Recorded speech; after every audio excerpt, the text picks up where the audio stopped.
Namaku Kiki. Aku bekerja di salah satu perusahaan swasta di Bandung. Aku diterima sebagai pegawai baru. Dari awal aku diterima bekerja, tidak pernah ada masalah apapun. Atasanku beberapa kali memuji dengan kinerjaku. Namun, aku sempat ditegur karena masalah absensi kedatangan saja. Karena rumahku cukup jauh dari kantor, jadi mau tak mau, aku selalu mepet datang ke kantor. Sampai akhirnya, atasanku menyuruhku untuk ngekos saja di dekat kantor. Dan setelah ku periksa, di belakang komplek kantorku ini, ada kosan yang memang diisi oleh pegawai-pegawai di kantorku. Dan untungnya, saat itu masih ada beberapa kamar yang kosong. Dan tanpa ambil pusing, aku pun memutuskan untuk tinggal di sana.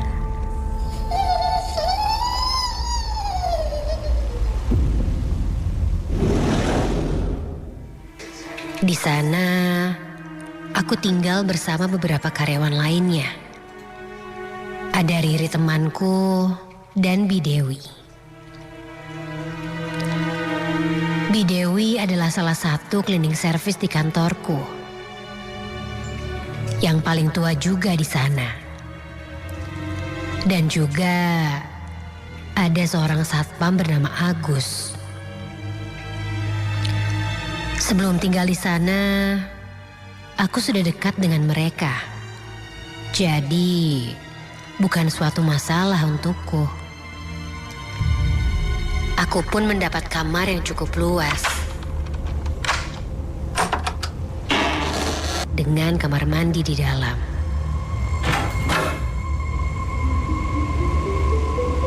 Hari pun berlalu. Sekitar 5 hari, aku cukup nyaman tinggal di sana. Yang kuingat, hari Selasa setelah meeting sekitar jam 6 sore itu, aku merasa tidak enak badan. Kepalaku sangat pusing. Mungkin karena hari haid pertamaku, aku pun langsung ke kosan dan mencoba untuk istirahat. Setelah meminum obat, aku pun langsung terlelap. Hingga entah jam berapa itu, aku tiba-tiba terbangun.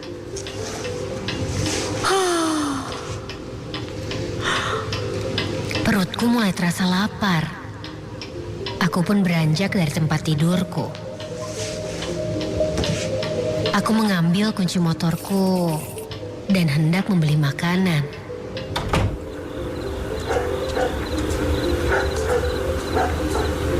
Setelah sampai parkiran, aku baru sadar kacamataku ketinggalan. Ya udahlah. Cuma jajan ke depan masih aman, masih kelihatan, pikirku. Baru saja aku akan pergi, ada yang menepuk punggungku dari belakang. Ki, ikut ke depan ya? Oh, iya yuk. Salah satu temanku ikut denganku. Aku rasa itu suara Riri. Karena tak memakai kacamata, aku tidak melihat dengan jelas. Riri sudah naik di jok belakang motorku. Aku pun memboncengnya. Di gerbang depan, aku berpapasan dengan Pak Agus yang membukakan gerbang kosanku. Pak, mau jajan dulu ya bentar, nanti balik lagi. Pak Agus pun hanya mengangkat tangannya.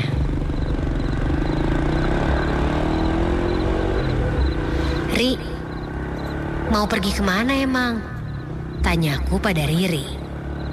Ada perlu. Di depan ada pohon yang gede. Turun di sana aja ya. Oh, iya. Aku pun memberhentikan motorku. Riri pun turun dan menepuk pundakku. Aku pun lanjut mencari makan malam. Singkat cerita, setelah selesai makan malam, aku kembali ke kosan. Pak Agus langsung membukakan pintu pagar lagi dan bertanya padaku.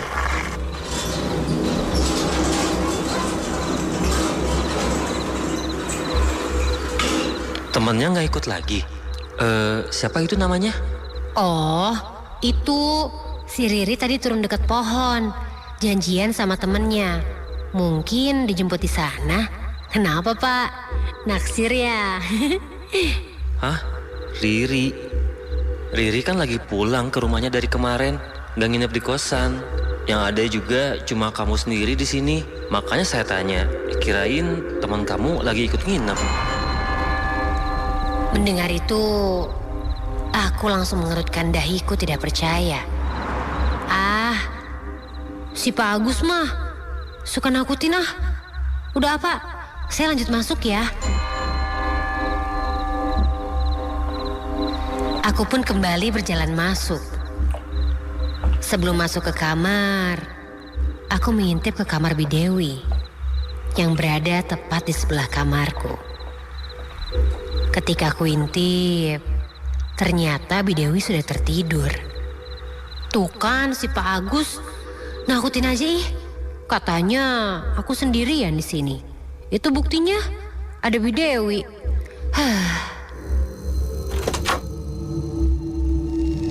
Setelah masuk ke dalam kamar, menunggu ngantuk, kunyalakan TV dan mencoba tiduran sambil menunggu terlelap. Sampai tiba-tiba ada yang mengetuk pintu kamarku. Ya, apa? Ya, masuk aja. Siapa sih? Ketukan itu berhenti. Namun, tidak ada yang masuk. Aku pun beranjak ke arah pintu dan mengambil kacamataku, lalu memakainya. Ketika membuka pintu,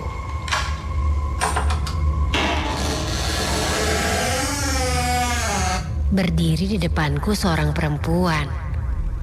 Dan ketika kulihat, kenapa Ri? Nggak jadi pergi? Udah pulang lagi aja. Ternyata itu Riri. Dia terlihat sedih. Sepertinya ada masalah dengan pacarnya, pikirku. Aku bergumam dalam hati. Mungkin si Riri nggak jadi dijemput pacarnya kali ya. Jadi sedih. Aku pun menyuruh Riri masuk, bermaksud menenangkannya supaya tidak sedih lagi. Riri pun masuk dan duduk di tempat tidurku. Aku berjalan menuju depan kulkas dan membawakan segelas air putih untuk Riri. Setelah itu, aku pun berbalik dan... Astaga! Siapa itu? Ketika aku lihat jelas, yang duduk di tempat tidurku itu bukanlah Riri temanku. Namun seorang wanita. Seorang wanita memakai baju hitam-hitam dengan rambut hitam yang panjang. Dagunya panjang. Dengan mulut yang menganga hitam dan mata yang mencekung ke dalam berwarna hitam. Aku langsung terperanjat kaget. Dan langsung berlari keluar membangunkan Bidewi yang kamarnya ada di sebelahku. Bi, tolong Bi, bangun. Kuintip dari jendela, Bidewi tetap tertidur di balik selimutnya. Sampai ketika aku sadar, astaga, itu bukanlah Bidewi, melainkan tertidur sosok berbalut kain putih yang terikat. Itu pocong.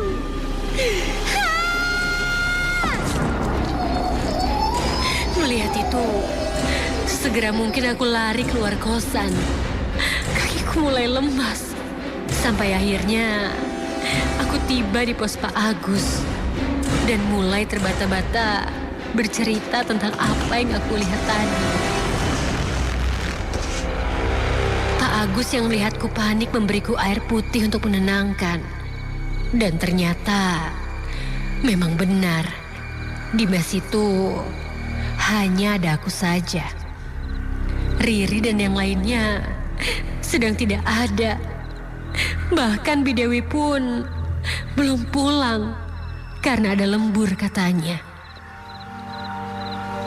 Setelah bercerita, barulah Pak Agus angkat bicara bahwa di sini memang angker. Apalagi di kamar yang aku tempati. Sejak lama jarang ada yang tinggal di sana karena sering diganggu oleh makhluk halus. Konon katanya zaman dulu di bawah lantai salah satu kamar kosan ini terdapat sebuah makam. Jelasnya aku tidak mengerti. Namun yang aku mengerti adalah aku melihat dengan mata kepalaku sendiri kalau makhluk halus itu menggangguku.